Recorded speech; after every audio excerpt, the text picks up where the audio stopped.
Imagine a house buried in the fog of Virginia, 1834. Imagine the smell of damp earth seeping through the cracks of its foundation. And imagine this. When the authorities finally opened the doors, they found 47 children, alive, barely breathing, chained in the basement, their eyes wide with a silence that never ended. This is the story the county tried to bury, the one you were never supposed to hear. The records were sealed, the families silenced, the house itself burned to the ground.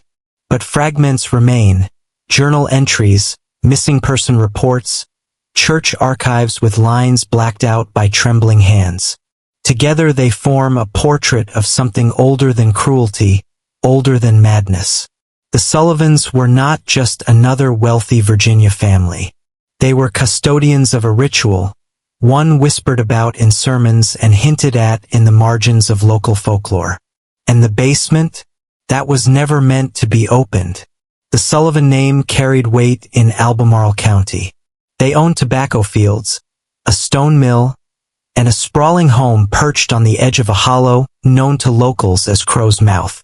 Yet despite their wealth, their presence unsettled neighbors. Travelers wrote of passing the estate and hearing cries that were never quite human, rising from the ground at dusk. In the courthouse records of 1834, the year everything unraveled, there is a curious spike in disappearances. Farmhands, vagrant children, even a parish girl on her way home from Sunday service. The sheriff at the time, Elias Moreton, wrote only one chilling line in his logbook. They go missing where the fog gathers. The Sullivans never spoke to strangers about their affairs. They kept their windows shuttered, their land patrolled.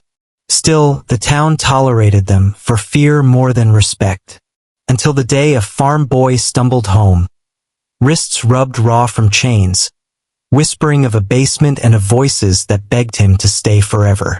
That boy's testimony spread quickly. His name was Samuel Griggs, age 9, son of a tenant farmer. He had vanished for 3 weeks, presumed drowned in the Rivanna River. When he reappeared, his body was gaunt, his hair infested with lice, and his speech cracked into fragments. He could barely explain where he had been. But the few words he gave were enough. They sleep below. They wait in chains. The man feeds them bread but not light. At first, townsfolk dismissed him as delirious. Yet when he lifted his sleeves to reveal ring-shaped bruises around both wrists, the air in the room turned cold. Mothers clutched their children closer. Neighbors exchanged nervous glances. What was hidden beneath the Sullivan estate? Rumors began to pulse through the county like fever. Some spoke of an underground orphanage. Others whispered of experiments, of sermons twisted into punishments. Yet none dared confront the Sullivans until a schoolteacher, Eleanor Hurst, went missing, last seen walking the path toward Crow's Mouth. Eleanor's disappearance snapped the county from silence. She was respected, beloved, and unlike the vagrant children, her absence could not be ignored. A search party was formed, lanterns swinging through the woods at night.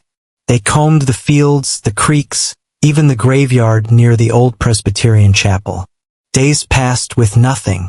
Then, one evening, the dogs caught a scent near the Sullivan home. They scratched at the earth around the foundation stones. The sheriff, uneasy, demanded entry. The Sullivans resisted, citing their property rights. But suspicion had grown too thick. On September 12, 1834, the sheriff and 6 men forced their way into the estate. What they discovered beneath the floorboards remains one of the most disturbing, suppressed incidents in American history. The basement was not a basement at all. It was a chamber carved into stone, descending far deeper than the architecture of a house should allow. Damp air clung to the men's lungs. Their lanterns revealed rows of children, chained by their ankles, their mouths too weak to scream. 47 of them, some barely old enough to walk, others old enough to remember everything. The men staggered back in horror, covering their mouths against the stench of waste and rot. The children did not beg for rescue. They simply stared, wide-eyed, unblinking. In the center of the chamber lay a table, its surface etched with symbols that no one recognized. Symbols later scratched out of the sheriff's official report. What happened next was never formally documented. The only surviving account comes from a deputy who later confessed in a letter. It was not a rescue. It was an awakening. The children were carried out one by one, their bodies light as driftwood, their eyes never adjusting to the lanterns. Witnesses said they made no sound, not even whimpers, as if language had been stripped from them. Mothers in the crowd tried to claim them, but the children shrank back, clinging to their chains as though freedom itself was unbearable. Sheriff Moreton ordered the Sullivans arrested. Yet by dawn the family was gone. Every bed empty, every drawer cleared. Their horses, their carriages, even their portraits vanished as if erased in the night. All that remained was the basement, which drew crowds from across the county. Ministers came to pray over it. Farmers swore they heard voices echoing up the stone stairwell, children chanting in unison though the chamber was now empty. In the days that followed, 3 of the rescuers fell ill. They complained of nightmares, of scratching sounds beneath their floorboards, of faces staring from the dark corners of their barns. Within weeks, each of them was dead. The official cause was fever. But in Albemarle County, people whispered another word: curse. The county attempted to scatter the children across neighboring farms and orphanages, hoping they might recover. But recovery never came.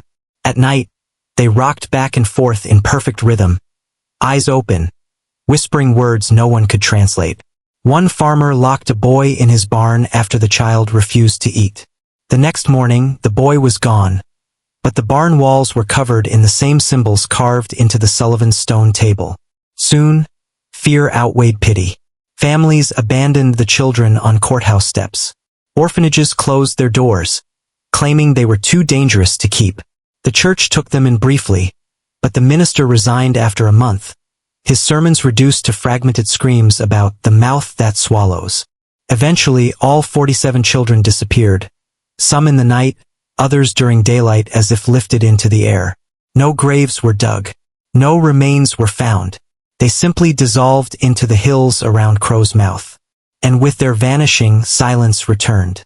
Official records list the case as resolved by dispersal. But everyone knew resolution never came. The Sullivan home burned in 1836 under mysterious circumstances. Locals claimed lightning struck it, though the sky had been clear. The flames spread unnaturally fast, consuming the stone walls until only a blackened hollow remained.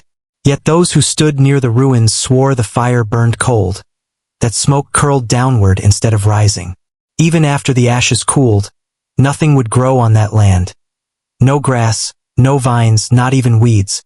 The county sealed the site with an iron gate, and for decades the story faded into whispers. But fragments of it lingered. A schoolteacher in 1871 discovered a set of journals in the courthouse archives, written in the hand of Sheriff Moreton himself. Most pages were blotted out, but one line stood clear. What we found was not hunger of the body. It was hunger of the soil. The journals were confiscated within weeks by state officials. To this day, no record of them remains. By the turn of the century, the Sullivan basement had become a ghost story told around fires. Children dared one another to walk past the gate at night. Adults avoided the subject altogether, though many still woke in terror from dreams of shackled figures staring up from beneath the ground. In 1902, a team of surveyors working for the railroad reported finding hollow chambers beneath Crow's Mouth. They heard dripping water, smelled mildew, but refused to enter. Within months, 2 of them were dead, each found hanging from rafters in barns miles apart. In both cases, carved into the beams above their bodies were the same symbols that had once appeared in the Sullivan chamber. The county again suppressed the findings. Yet local newspapers hinted at the truth. One article in the Richmond Sentinel described the hollow as a throat beneath the earth, wide enough to swallow all of Virginia. Few dared question what had been meant. Fewer still wanted to know. By 1934, Exactly 100 years after the discovery, the legend of the Sullivan children took a darker turn. Families in Albemarle began reporting disappearances once again. Children vanished from farms, from schools, even from the steps of a Baptist church. At first, authorities blamed poverty, runaway labor, or itinerant workers. But mothers swore they heard voices calling from the woods at night. Familiar voices, the sound of their missing children begging them to follow. Old men said the Sullivan basement had never closed, that it was not a place but a hunger, swallowing generation after generation. When the county tried to investigate, the files were sealed once again. And so the cycle of silence continued, passed down like an heirloom no one wanted but everyone carried. Today, the site of the Sullivan estate is nothing but a tangle of trees and stone. Yet those who wander too close swear the earth still breathes there. Slow, heavy, like something waiting beneath. The Depression years brought a new wave of attention to Crow's Mouth. Out-of-work men, desperate for wages, took to scavenging abandoned lands. One of them, a drifter named Calvin Boyd, claimed to have found a shaft hidden in the woods near the ruins.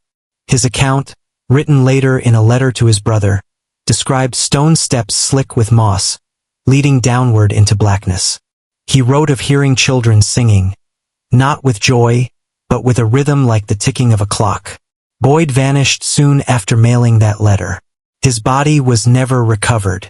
Only the letter remains, preserved in a private collection in Charlottesville, though most historians dismiss it as fiction. But locals at the time swore Boyd's disappearance sparked something dormant. In the months that followed, livestock were found mutilated, their bodies drained of blood but with no wounds visible. Dogs refused to cross the hollow. Families abandoned nearby farms, leaving their homes to rot.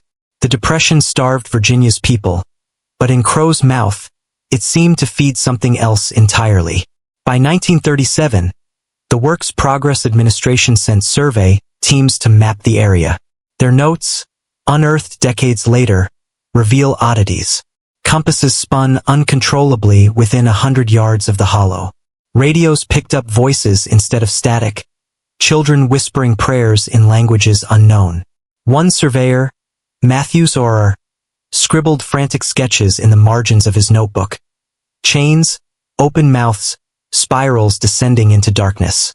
He was institutionalized a year later after being found in Washington, D.C., wandering barefoot and incoherent, muttering only one phrase, "They never grew old." The WPA quickly buried the records, marking the site as unsuitable for development. But rumors spread among the workers. They said the Sullivan children had never died, that they lingered beneath the earth, chained to time itself. Their voices, it was said, were the echo that pulled wanderers into the woods and never let them leave. The Second World War briefly silenced the legend. Men went overseas, families focused on survival, and Crow's Mouth slipped into the background. But for soldiers returning home, the silence was short-lived. A veteran named Henry Lark told his wife he had seen the Sullivan children in a dream. He described them exactly as the sheriff had in 1834. Thin, pale, with eyes too wide, their chains still clamped around their ankles. But there was one difference. They were no longer children. They were grown, yet their faces remained smooth, ageless, as if childhood had stretched unnaturally long. Lark hanged himself within a month of his return. His death sparked hushed conversations across Albemarle. Some said the Sullivans had traded their children's years for their own wealth and power. Others believed the children were never children at all, but something older wearing the masks of innocence. What haunted everyone was the same question. If they still lived, where were they now? In 1946, a group of university students from Charlottesville took it upon themselves to investigate. Armed with cameras, notebooks, and arrogance, they entered the hollow one autumn evening. They never returned. Only their equipment was recovered, scattered near the iron gate. The film reels were damaged, but fragments could still be viewed. One clip shows the students laughing nervously, lanterns swinging as they descend into what appears to be a stone passage. Another shows the camera tilted sideways, recording only boots running across wet stone. Then, silence, until a faint voice emerges. The sound of a child singing "Rock-a-bye Baby." The final frame freezes on a dark, circular opening in the earth. Authorities declared the film a hoax, a prank gone wrong. But families of the students swore the voices on the tape were real. One mother, after hearing it played, collapsed into hysterics, claiming she recognized the voice of her own daughter, missing since 1934. By the late 1940s, Crow's Mouth was abandoned to the trees. The iron gate rusted, the ruins swallowed by ivy. But for those who lived nearby, the fear never left. Hunters swore they saw figures moving between the trees, small, pale forms that scattered when approached. Children in town spoke of dreams where they were chained to stone floors, fed crusts of bread by faceless figures. Ministers warned their congregations not to speak of it at all, for to name the Sullivans was to invite them in. Still, the whispers continued. Some claimed the children were not victims but vessels, their chains part of a ritual meant to bind something deeper within the earth. Others said the Sullivans had struck a bargain, flesh and innocence in exchange for prosperity, and that bargain had never ended. Whatever the truth, the story of 1834 refused to fade. It pulsed beneath the county like a buried heartbeat, waiting for someone to dig too deep and hear it again. In 1949, construction crews clearing land for a new road reported hitting stone while digging near Crow's Mouth. At first, they assumed it was natural rock. But when they broke through, a hollow chamber opened beneath their feet. One worker fell nearly 20 feet, breaking his leg. The others lowered lanterns to retrieve him, and swore they saw iron chains hanging from the ceiling, swaying though there was no wind. The injured man was pulled up, babbling about children staring at him from the dark. By the time authorities arrived, the chamber had collapsed in on itself, as if the earth had swallowed it whole. The county sealed the site, halting construction. The worker who fell survived only 3 weeks. His wife testified that he never slept again, pacing the house at night, whispering names of children they had never known. On the day of his death, she found him at the kitchen table, eyes open, lips moving. His final words, etched into her memory, were, "They are still waiting." Archivists digging through courthouse records decades later found that the Sullivans were not unique. Across the eastern seaboard in the 1800s, there were scattered reports of families with inexplicable wealth, homes built atop strange chambers, children missing without explanation. The Sullivan case was merely the one that cracked open wide enough to glimpse. A letter from a Methodist minister in Georgia mentions the basements that bind them. A Maryland orphanage report describes children who did not grow, yet did not die. All of these documents were either censored or destroyed. What remained formed a pattern too deliberate to dismiss. It was not a family's madness. It was a system, a practice woven into the country's early soil. The question is not why the Sullivan family did this. The question is how many others were doing the same, hidden in plain sight, building prosperity not from tobacco or trade but from something deeper, something chained and kept hungry beneath their homes. The true horror of the Sullivan story is not what was found, but what was covered. By 1950, the official stance of Albemarle County was silence. No textbooks mention the case. No plaques mark the ruins. Even the surname Sullivan was quietly erased from records, as though the family never existed. But silence itself is an act of preservation. Every suppressed report, every sealed file suggests one truth. Someone, somewhere, still needs the secret alive. For what purpose? Survival? Control? Faith? The county sealed its lips, but the people never forgot.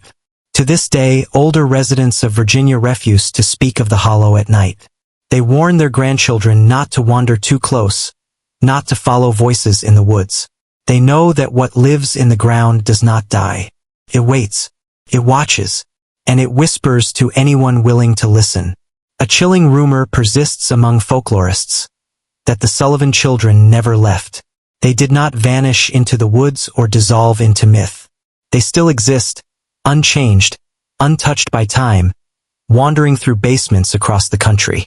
Every few years, stories surface of children seen beneath floorboards, of pale faces at cellar windows, of old houses where chains are found embedded deep in stone. Are these mere ghost stories? Or are they glimpses of the same 47, carried forward across generations, waiting for another basement to open? Consider this: no remains were ever found. Not one body, no grave, no proof of their end. Perhaps the chains were not meant to hold them captive. Perhaps they were meant to hold them in place, because if they are loosed entirely, what emerges will not resemble children at all. And so we arrive at the present. Crow's Mouth is a ruin, a scar swallowed by trees, but the ground has not closed. Hunters still speak of hearing children laughing in the dark. Hikers swear their compasses spin out of control when they pass the hollow. Locals warn visitors that if you hear your name spoken in a child's voice from the woods, do not answer, do not look, do not follow, because those who do are never seen again. Whether you believe this is history, folklore, or a curse disguised as memory, one fact remains.